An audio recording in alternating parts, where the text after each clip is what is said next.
apa kabarnya hari ini? Masih baik-baik aja kan? Di video kali ini kita melanjutkan cerita Donghua Battle Truck Devon. Oke, nggak usah lama-lama lagi, kita langsung aja ke ceritanya. Tidak, pimpin jalan untuk menemuinya.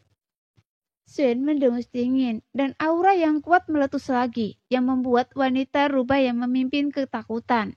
Kemudian dia memimpin Shen dan Longyi bersama beberapa wanita anggun yang seperti rubah dan terbang jauh ke dalam lautan lebat. Kalian dari ras manusia pasti datang ke sini karena kekaguman mereka kepada putri rubah roh saya, kan? Kata wanita yang memimpin berada di depan Shuyen. Meskipun dia mengenakan pakaian minim, tapi wanita rubah yang ada di belakangnya bahkan hampir tanpa busana. Meskipun sosok ramping mereka terlihat jelas, tapi Shuyen mengabaikannya. Sedangkan Longyi, saat dia melihat sekeliling, Longyi bahkan sama sekali tidak menunjukkan minat pada para wanita itu. Berhenti berbicara mengkosong, berjalanlah lebih cepat. Shuyen sedikit mengernyit.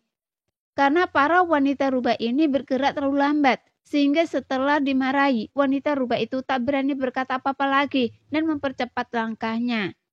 Tak lama kemudian, pemandangan di hadapannya tiba-tiba menjadi jelas, seolah-olah ia telah tiba di surga.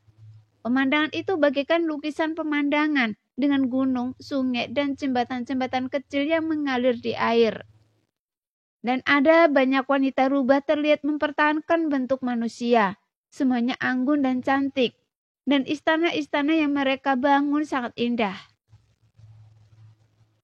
Setelah Shuyen dan Longyi masuk, banyak wanita rubah roh yang melirik ke arah mereka, bahkan melambaikan tangan dengan ramah, dan mata mereka dipenuhi ekspresi ambigu. Bahkan tatapan sekilas dari Shuyen atau Longyi saja sudah membuat pipi mereka merona. Namun saat mengikuti wanita yang memimpin masuk ke istana, mereka tiba-tiba mendengar suara tawa seperti lonceng perak. Setelah mereka masuk, sekitar 100 wanita nyaris telanjang terlihat dengan ekor mereka yang berkibar-kibar dalam berbagai warna. Tepat ketika mereka melihat Shuyen dan Longyi, mereka langsung menerkam ke arah mereka berdua. Meskipun kehadiran mereka tidak memiliki niat membunuh, tapi hal itu sangat tidak menyenangkan bagi Shuyen. Jadi dia mendengus dingin dan aura ganasnya langsung meletus yang membuat semua wanita rubah roh itu mundur ke belakang. Keluar! Shuyen meraung dan marah sehingga para wanita rubah roh itu berubah menjadi cahaya dan kembali ke wujud asli mereka. Kemudian rubah-rubah putih itu melarikan diri ke segala arah. Pada saat ini, di ujung istana sebuah bantal empuk terbuat dari bulu putih tergeletak sesosok tubuh yang sangat menawan. Dengan satu tangan menopang lehernya yang membuat punggungnya yang putih terekspos. Saat dia menghadapi Shuyen, tangan lainnya dengan lembut mengibaskan kipas bulu putihnya. Tuan muda, siapa Anda? Mengapa Anda berani memasuki hutan lebat saya dan membuat onar? Kata sosok anggun di atas bantal bulu, namun suaranya bagai lonceng perak. Seolah-olah dia tidak seperti wanita rubah roh lainnya. Suaranya seringan kerudung, namun memiliki daya tarik unik yang memikat, sehingga tatapan Longyi mengabur sejenak, dan tanpa sadar dia melangkah maju. Melihat itu, Shuyen segera mengulurkan tangannya dan menepuk bahu Longyi, sehingga langsung menjernihkan pandangannya dan memasang ekspresi waspada. Saya sedang mencari pria yang memegang tombak naga perak. Apakah Anda tahu di mana dia? Tanya Shuyen dengan dingin. Anda bukan dari dunia Sanhai, kan? Dan pria yang Anda bicarakan juga bukan berasal dari dunia ini. Jadi saya memiliki sedikit kesan tentangnya. Anda di sini untuk mencari seseorang. Jadi seharusnya Anda datang untuk memohon sesuatu pada saya. Tapi nada bicara Anda agak arogan. Wanita rubah roh yang berbicara itu masih membelakangi Shuyen dan tak pernah menoleh.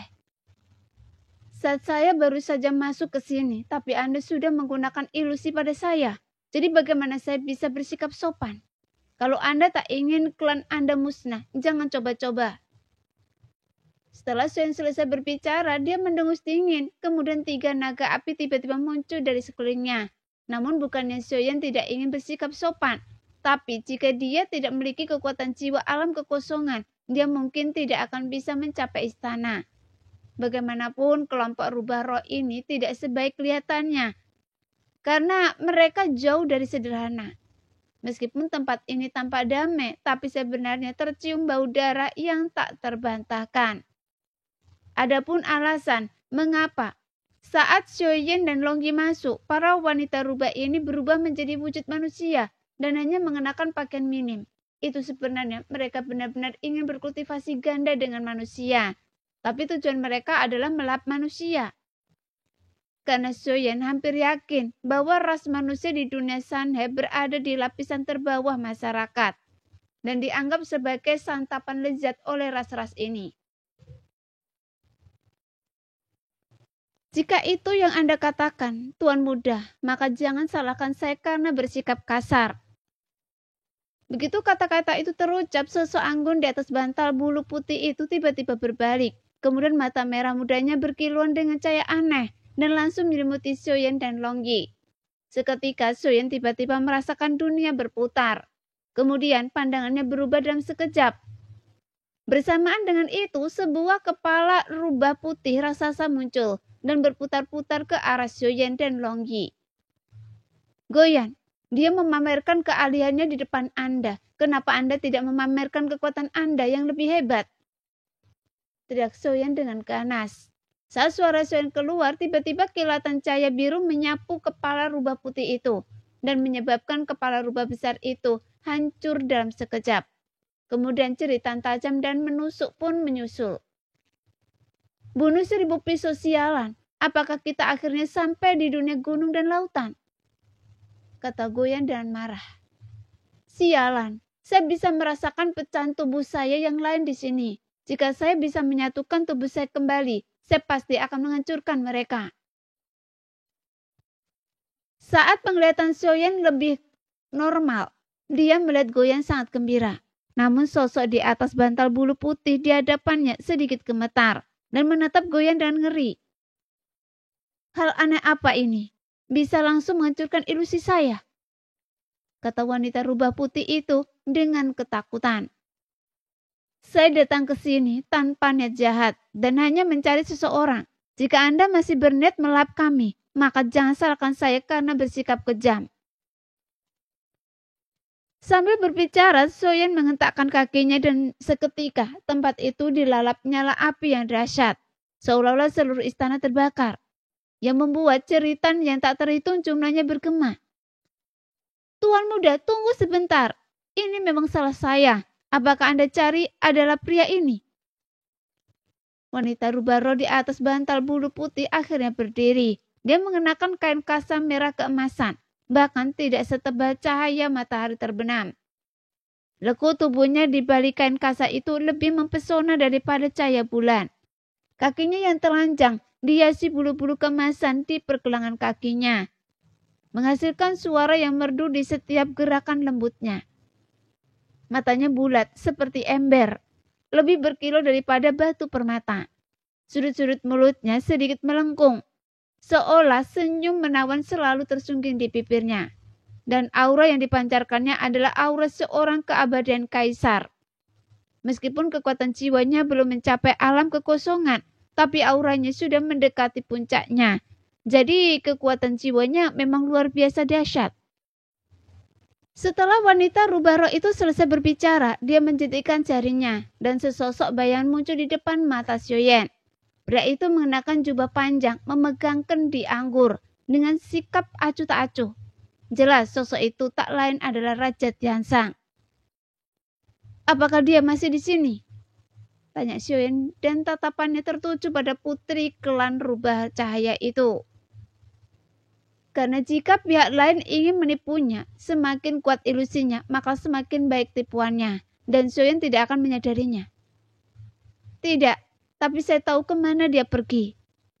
Putri rubah roh menggelengkan kepalanya. Dia datang ke sini untuk mencari saya, hanya untuk meminta bantuan untuk memasuki ruang harta karun rahasia. Sebelumnya saya juga sudah memperingatkannya bahwa tempat itu sangat berbahaya, tapi dia tetap memaksa masuk. Mungkinkah dia mengalami kecelakaan? Kata Putri Rubah Roh dengan ekspresi yang dipenuhi kekhawatiran. Ruang harta karun rahasia apa? Di mana itu? Zen melanjutkan bertanya. Tuan muda, sebaiknya jangan pergi, karena tempat itu sangat berbahaya. Karena siapapun yang masuk tidak akan pernah kembali. Jadi Anda sama sekali tidak boleh mempertaruhkan nyawa Anda.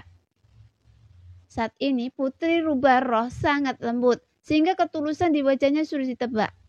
Namun Zen mengepakkan tinjunya dan sedikit membungkuk. Sekarang dia menunjukkan sedikit rasa hormat. Tolong bimbing saya, jika dia ada di dalam, saya harus pergi. Kata Xiaoyan serius. Mendengar itu Putri Rubah tampak malu. Jika Anda bersikeras pergi, saya bisa membukakan jalan menuju ruang harta karun rahasia itu untuk Anda. Tapi Anda juga harus tahu, meskipun memasukinya sangat mudah, tetapi untuk menemukan jalan keluarnya sangat sulit. Jadi apakah Anda yakin ingin pergi? Sekian dulu cerita hari ini. Kita lanjut lain hari ya guys ya. Bye-bye.